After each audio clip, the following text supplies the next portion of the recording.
dimensional fissure is mandatory at 3. I don't understand you. I don't even recognize you. No cash for the dimensional fissure, huh? I dream every night of the cosmos, ancient forests, and bribes. Therapy begins today, and we have a lot of work to do. 3 Horn of Heaven, as usual. Look, man, this stuff is strong.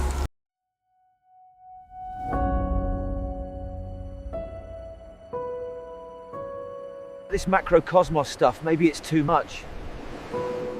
I know a contact. He might help. Did you bring the first edition Blue Eyes White Dragon? Go through that door. The fortune teller is waiting. Helios, the primordial sun, is the answer. What is Helios? What is Helios? What is Helios? This is a mini market, sir. No Helios here. What is Helios? This is a mini market, sir. Back of the building, the blue door.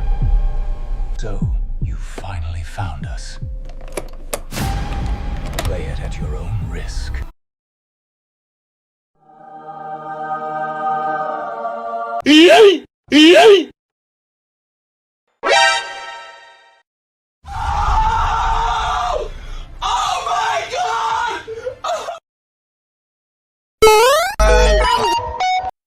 Hey everyone, welcome back to a new episode of this series focused on our Macrocosmos deck, a series that I can tell you guys are really enjoying.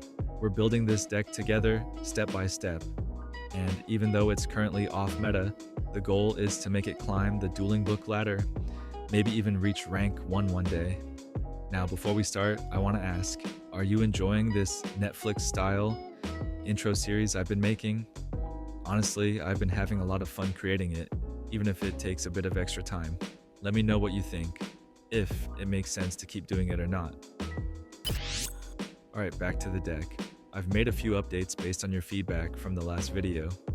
I tried to organize the side deck a bit better, and in the main deck, I added some of the cards you suggested, like Allure of Darkness, Trap Dust Shoot, and a few tweaks to balance things out overall. As for the side deck, the biggest change was adding 3 Doom Caliber Knights, though I might cut them down to 2. That idea actually came from a guy I met on Dueling Book. He sent me 3 or 4 of his lists, and one of them had that card, which immediately caught my attention.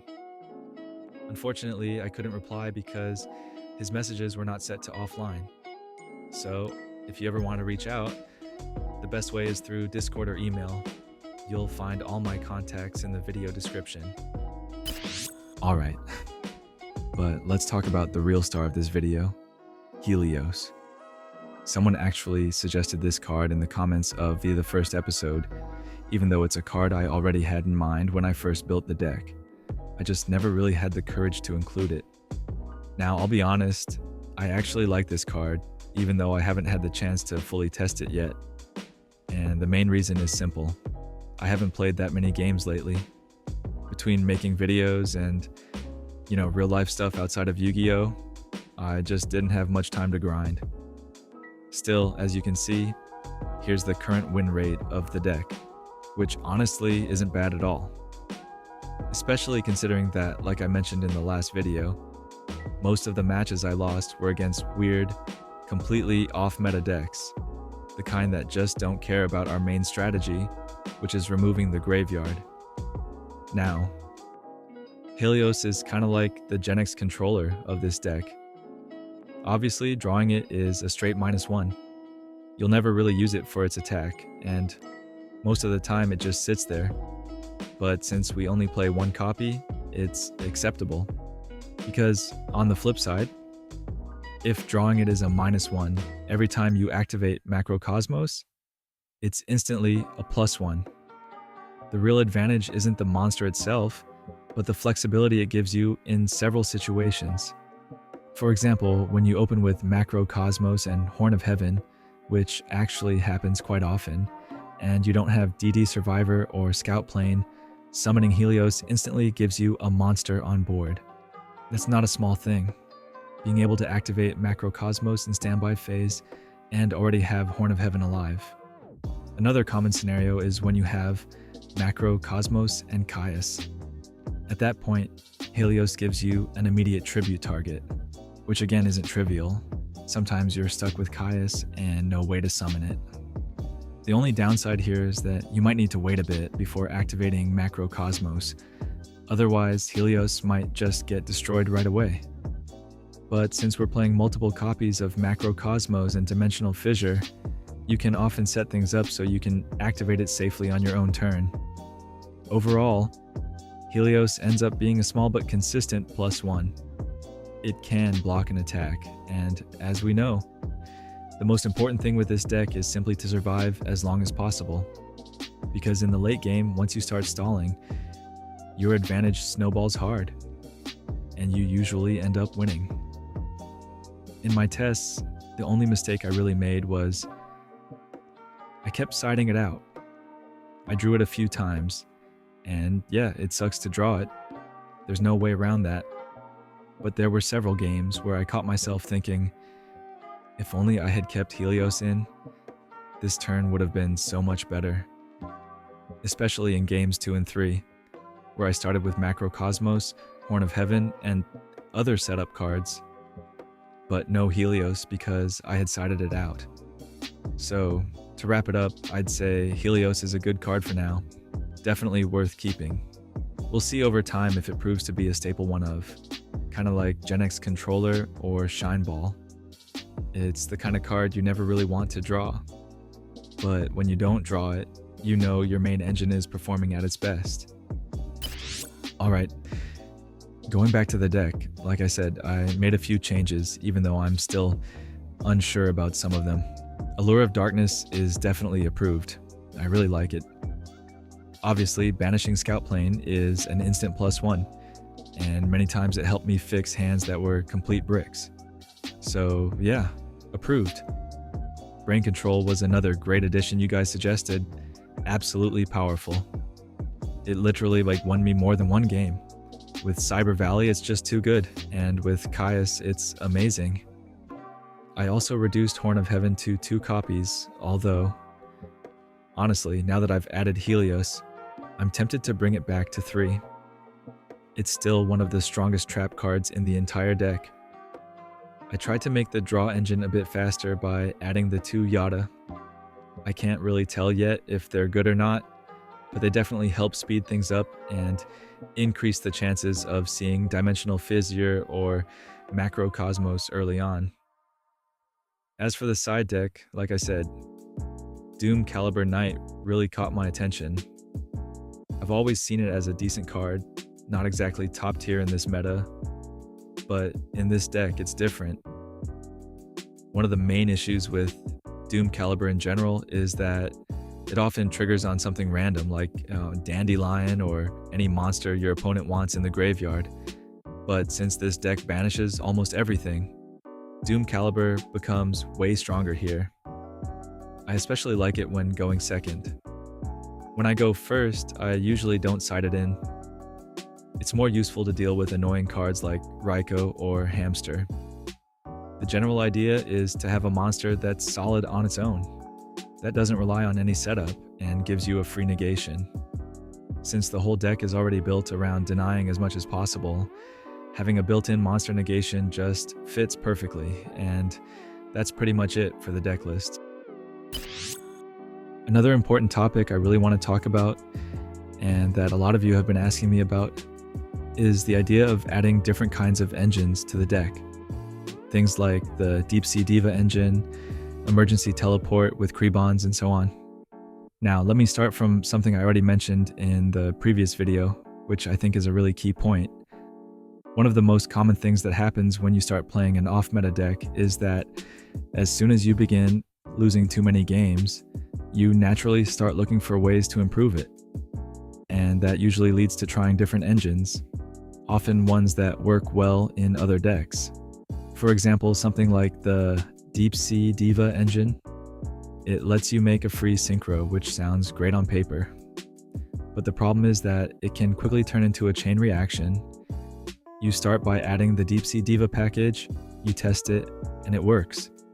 Then you think, what if I also add emergency teleport just to make even more synchros?